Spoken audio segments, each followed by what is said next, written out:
This is episode number 251 of Better Blood Sugars with Delane MD.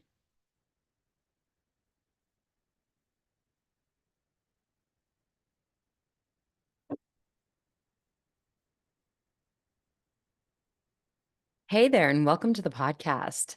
Thank you for joining me today. Thank you for your interest in your health. Thank you for deciding to spend a few minutes with me today to learn some things that hopefully maybe are new and interesting to you. Today, we are going to talk about the liver and how diabetes and insulin resistance and the liver play together. I don't know whether the egg came before the chicken in that situation, but either way, there's definitely an interplay there. And there's an impact that insulin resistance and its effect on the liver has on other organs, on other things in our body. The chemistry, the biochemistry behind this is pretty rich and thick and maybe even a little heavy. I find it, the difference between gluconeogenesis and glycogenolysis and glycogenesis and all of these things, like the difference between all of these different biochemical mechanisms can be confusing. So I'm not diving really deep into that. This is not a chemistry lesson. There's not going to be a test at the end. But I think hearing what the under or kind of the end product is with some of these effects on the liver and some of the effects that the liver has on the rest of the body is important for you to understand so that you understand your body and you also understand why it's important to fix this. Why is fixing insulin resistance so important? It's not just that you're going to see an A1C of less than 7 and get your doctor off your back, or an A1C of less than 6.4 and get your doctor off your back, or an A1C of less than 5.6 and you're going to feel really good because your numbers are normal. It's not just that. Yes, that is part of it, but it's not the only thing that's happening. And so seeing how it impacts other chronic conditions, chronic diseases that you have, so you can kind of figure out the bang that you're really getting for your buck by fixing your insulin resistance. Previous podcasts this month have talked about insulin resistance and hypertension and insulin resistance and cholesterol or dyslipidemia. So I think that kind of seeing this last part, and it's not really the last part. There's a great book by Ben Bikman, Bikman, Why We Get Sick. Great book. Talks about all the different chronic conditions that you will chase with medications, only fixing a symptom and never fixing the problem.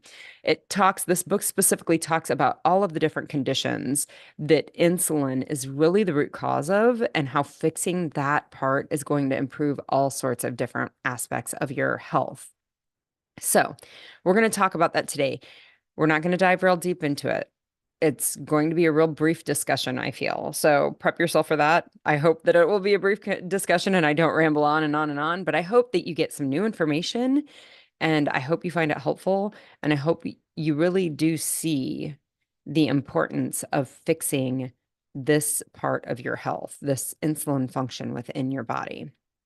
Before we get started, I do want to let you know there is going to be a training webinar on June 21st at 9 a.m. Central Time. So that's 10 a.m. Eastern Time, 8 a.m. Mountain Time, 7 a.m. Pacific Time. It's a Friday morning, June 21st. I'm going to be teaching all that there is to know about fasting and how to use fasting as a tool for seeing better blood sugars. This will be the second training session that I've done in the Better Blood Sugars Basics series. The first one was on using plans, and this one is going to be how to use fasting as a strategy. I'm going to discuss why insulin resistance develops and how it causes your diabetes. I'm going to talk about how fasting improves that. We're going to talk about different fasting regimens. We're going to discuss and develop a individual fasting plan for you so that you can come away from this training webinar with a 4-week plan for seeing better blood sugars. It can be that fast, okay? The fee for this webinar is going to be $59. It is going to be a game changer for you to start seeing better blood sugars. You're going to be able to register at www.delanemd.com/fast path. Wow, I hadn't tried to say that before, but that's kind of a tongue twister. So it's DelaneMD, DelaneMD.com/fast path, FASTPATH. If you have any questions, send me a message, Delane@DelaneMD.com. I'm happy to answer any questions or get you registered. Okay, so let's talk about your liver and insulin resistance.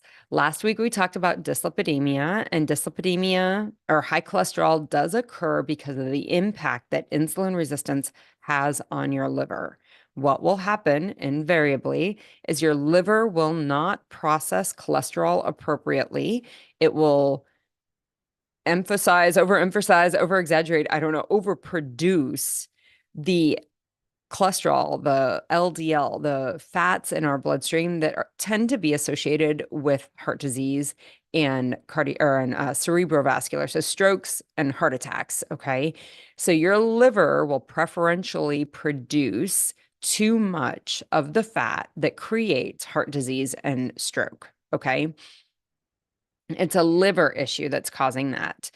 Maybe you're overeating it in your diet, but even if you lower the amount that you eat in your diet because of the impact of insulin resistance on your liver, you will still have too much of that fat. Okay. So you have to fix that insulin resistance component. I talked about that last week. If you're interested, go back and listen to that podcast. I am going to talk a little bit at the end of this podcast about how meds just don't create the changes we're looking for and some of the evidence behind statin therapy and how beneficial is statin therapy really. So I want to talk a little bit. I want to start, I guess, with non-alcoholic fatty liver disease. Insulin resistance causes non-alcoholic fatty liver disease. And what this is we will see. So how this looks clinically, we do your yearly labs and we look at your liver enzymes and we see that your liver enzymes are too high. That's how it looks in practice. Like what's going to happen? You're going to go in for your yearly physical. We're going to do a comprehensive metabolic panel. We're going to look at your electrolytes and at your kidney function and at your liver function. And we're going to see your liver enzymes are a little elevated. And then we're going to be like, ooh, we better look into this. Did you get too much Tylenol? Did you drink too much? What is it? Do you have an autoimmune liver disease? We're going to go, ooh, what could this be? And we're going to send you for an ultrasound or possibly a CT scan of your abdomen, but probably an ultrasound. And what we're going to see is non-alcoholic fatty liver disease or fatty infiltration of the liver or hepatosteatosis. We're going to see some changes in the amount of fat that has been deposited in your liver. Okay. That's how this works. And then we're going to say, wow, you have fatty liver disease. You should cut down on what you eat and lose weight. And that's what we're going to do. And we're not going to do anything else. We might say, hey, let's recheck that ultrasound in 2 years. So this is the funny thing about medicine, about Western medicine. And again, I don't want anybody to think that I'm bashing on physicians or nurses or pharmacists. Every single one of them, some of them have horrible bedside manners, but I've yet to meet the one that's like interested in doing the wrong thing or that's interested in not taking care of their patients. They're all interested in taking care of you. They want to help you. They're just using information that is wrapped up in the medical system. Okay. And what that means is that pharmaceutical companies, big pharma, and hospitals, and again, hospitals are full of good people, but they don't make money unless you're sick. That's just what runs the Western medical system. So it's not that they're interested in healing your body. They're interested in figuring out what medication goes with your symptoms and your lab findings. And they have yet to find a medication that fixes insulin resistance. And since we don't have a medication for that, they don't give you a med. They don't really worry about it. They don't talk about it because they don't have a med to prescribe you and then give you increasing doses until we get the results that we want, right? That's what we do with blood pressure. You have high blood pressure, we give you a med. And if that med doesn't work, we give you another med. And if that doesn't work, we give you another med until we bring your blood pressure into a range. That's just the way the system is set up. With insulin resistance and non-alcoholic fatty liver disease, there is no med for us to give you and then watch your numbers come down. So what do we say? change some lifestyle stuff. Good luck. We'll watch it again in 2 years. That's all there is to do. Okay. And again, I'm not trying to bash on the system. It's just the way the system is set up. If there is not a med to give you, they don't know what to do with it. We in our medical training have minimal training. We're talking out of 4 years, we're talking a few hours of lifestyle modification and coach training. Only a few hours. That's just all that we're given. This is not a major, this changing of your lifestyle is not a major component of the way the Western medical system is set up. Okay. We diagnose a disease and we give you a med. That's the way the system's set up. There's not a med to give for this, so we don't give a med for it. We're like, maybe we watch it. Certainly, non-alcoholic fatty liver disease can progress into cirrhosis of the liver. And so we want to watch that carefully. But that takes a long time usually, or at least that's what we've noticed, that it takes a long time. And so we just watch it over every couple of years. We do another sono of your liver and see if there's any progression. So this insulin resistance leads to this accumulation of fat, and that is twofold. One, the insulin resistance leads to an increased production of free fatty acids, and then that gets deposited into the liver. It also leads, this kind of turns into, a tail chasing game, right? Or like a snowball effect, probably more than a tail chasing game. What happens is we have too much glucose, which makes too much insulin, and too much insulin affects the liver by making it make too much glucose and release it into the bloodstream. Okay.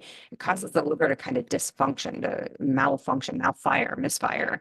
And then you lead to too much glucose into your bloodstream. And that, of course, sends a message to your pancreas to make more insulin, which causes more insulin resistance, which is going to cause your liver to make too much blood sugar. Okay. So it kind of turns into the snowball effect. It really gets away from us. It also leads to the production of free glucose from free fatty acids and proteins, even when you're not eating a huge amount of protein. So that can happen with insulin resistance in the liver. And then there's this lipid accumulation in the liver. And what happens here is that anytime lipids or adipose, adipocytes, fat, anytime these accumulate anywhere, after a certain threshold, they turn this adipocyte, this fat collection, turns inflammatory. It happens everywhere. Anywhere that fat is accumulated, it will hit a certain threshold and it will start calling in inflammatory markers. And then it starts releasing inflammatory cytokines, inflammatory messengers in the body. Okay. So that leads to this liver inflammation, which is what we're picking up on your liver enzymes. Okay. I've spoken about this in the podcast before, and I'm never interested in fat shaming anybody. I don't think anybody has any guilt or shame in any excess adipose tissue that they carry on their body when our food manufacturers are allowed, and I don't mean to get all soapboxy here, but hang on for just a moment. When our food manufacturers are allowed by the government to make food that we become addicted to, and then in turn overeat because they want to make money, the food manufacturers want to make money, and then that in turn causes us to accumulate too much adipose and turn inflammatory, it's nobody's, like, there's no shame. There's no human being that should carry any shame in their brain for this. It is not because you are broken. It's because the food that we eat makes us sick, and food manufacturers are allowed to make that food in an addictive way so that they can make more money when you overeat it. Okay, so please do not, there is no fat shame here at all. But the fact of the matter is that when adipose accumulates in our body, it releases inflammatory markers, and that leads to inflammation. And in our liver, it leads to inflammation of the liver, and that's this steatohepatitis that we're seeing, right? This fat liver inflammation. Steato is fat, hepa is liver, itis is inflammation. Okay, so there's this inflammation of the liver that is occurring from the fat that's accumulating in your liver and that fat turning inflammatory. All right, so that is a big driver of non-alcoholic fatty liver disease, and it's caused from this insulin resistance. Then there are other outside the liver effects. Because the liver is inflamed and sick, it turns down, it stops, it like has a decrease in its protein synthesis. So this means that there are proteins, immune proteins, like things that fight off infection, that are released into our blood by a healthy liver. But when the liver is under the effect of insulin resistance, we have less of these proteins being released, and then there's immune dysfunction related to that. So people who have non-alcoholic fatty liver disease and insulin resistance, and we have known this, at the time of COVID, we learned very clearly that insulin resistance is very, very tightly tied to poor immune function. Okay. And this is part of the process there. The insulin resistance leads to immune dysfunction by the decreased production of immune proteins. And we don't have the ability to have the initial response to fight off infections. Okay. Then there's also hormone dysregulation. And I think that this is huge. A lot of the women that I work with have either had polycystic ovarian syndrome, have polycystic ovarian syndrome that's relevant because they want to get pregnant and they can't, or are postmenopausal or perimenopausal. Okay. The effect that insulin resistance has on our liver and then impacts our hormones is huge. Okay. When the liver is sick with insulin resistance, remember it's not making its typical proteins that it makes. One of these proteins is called a sex hormone binding globulin. Globulin is just a fancy name for protein. Sex hormone binding globulin. And when that is not produced, it allows an overload of androgens in the female system, and that leads to an imbalance of our hormones. That causes our ovaries to start producing tons of follicles, and that leads to polycystic, right? Follicles look like cysts on ultrasound. And so that's where it got its name, polycystic ovarian syndrome. And it's because we have too much free testosterone floating around in the woman's system. And that then leads to our ovaries making too many follicles, and that leads to even more testosterone and less estrogen. So our bodies just get all out of whack. Our hormones just get all out of whack. If you are a perimenopausal woman, your hormones are also out of whack by this system. It's just that you're not having as many ovary or like cystic issues, and you're not having infertility associated with it because most of us around menopause are wanting to make more babies. So this hormonal dysregulation that we see, we talk about the low estrogen effect that we have as women who are perimenopausal.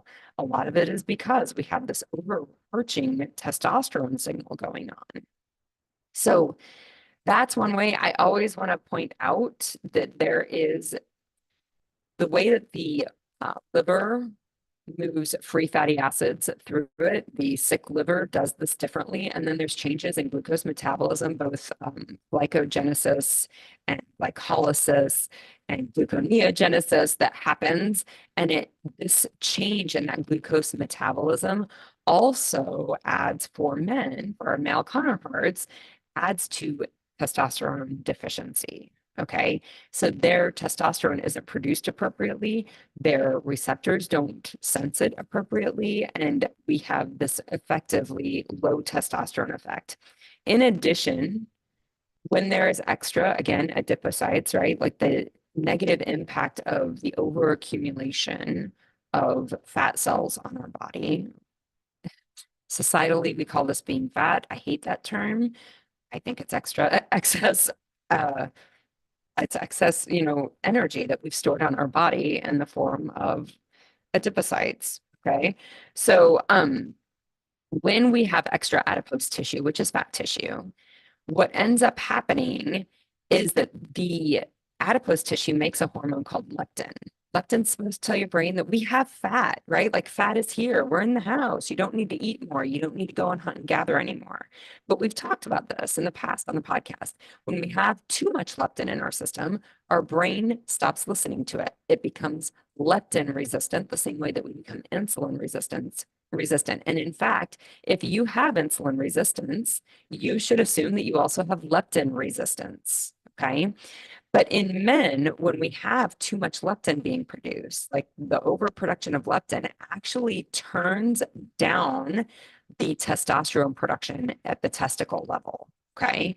So there's all of this interplay between insulin resistance, insulin or non-alcoholic fatty liver disease. So the effect of insulin resistance on our liver, the effect of insulin resistance on our fat, causing us to make too much fat, which then causes us to make too much leptin. And then we have this misfiring and this malfunctioning of our hormones, this hormone dysregulation. Okay. So again, I know I've talked about this a little bit in this podcast that there are no meds that treat this. There are no meds that will cure the insulin resistance in your liver. The only thing to do is to really change the things that you're eating so that you can decrease your production of insulin and let those cells heal up. And that just takes time, but you have to consistently change the way you're eating. I talked about statins last week and how, there's no amount of statin you can throw on a bad diet and think that it's okay to keep eating junk, right? In that same note, statin therapy also, we just talked about putting it in the water, right? But statin therapy has a very low impact on extending your life. So even if you take statins and normalize your cholesterol level, there is no extension of your life when we look at it over long term. Statins have been available since the 1980s, and we've not seen significant life extension associated with statin therapy. Studies, when you look at them, are a couple of weeks, like 2 weeks to a few months, like 3 months. That is the extent that you are going to see prolongation of your life using statin therapy. Okay. Polycystic ovarian syndrome, we do a really good job of treating the symptoms, but we don't do a great job of actually curing it. And even the treatment of it, it doesn't get great results. So that is kind of what I wanted to talk about today. We do not see, there's certainly no medication to treat non-alcoholic fatty liver syndrome, liver disease. So again, we have to really change our diet. And that's, what I always promote. Listen, ladies, if you truly believe there's some genetic tie, there's something outside of your control that's creating disease in your life, any of these diseases, any of these chronic diseases, that's fine. You're still going to have to clean up your diet. And I think the best way to treat any chronic disease in this country is to fix your lifestyle choices, fix your dietary choices, start exercising, start sleeping, start managing your stress, start fixing those lifestyle choices. And then whatever disease still exists, we are graced to live in a world where there are meds to help you out. Fix the lifestyle stuff and we can medicate whatever's left. That's what I want to help you with. That's what I do help women with. So if you have any questions about that, send me a message to lane@delanemd.com. We'll get on a call. We'll talk about what we can do. I do want to, before I close this out, talk about medications. If you have been medicated for your diabetes, please be careful making the dietary changes that I recommend in these podcast episodes. You have been medicated for the way you have eaten in the past, and if you change the way you eat, you're going to need to change your medications. I need you to call your physician or your provider that's given you these meds, find out how they want you to share your blood sugars with them and how they intend to share medication changes with you. Okay, if you don't do that, you can get very sick, the kind of sick that looks like death. So I don't want you getting in that situation. So please call your doctor so you can be safe. If you could do me a favor and rate this podcast on your podcast player, that would be awesome. 9 out of 10 Americans have insulin resistance. So everybody needs to hear that they don't have to live sick for the rest of their life. And that's what this podcast is dedicated to. The more people who rate it and review this podcast, the more it gets put in front of others. So if you could do that for me, I'd be eternally grateful. Lastly, keep listening, keep avoiding the foods that make you sick, keep making choices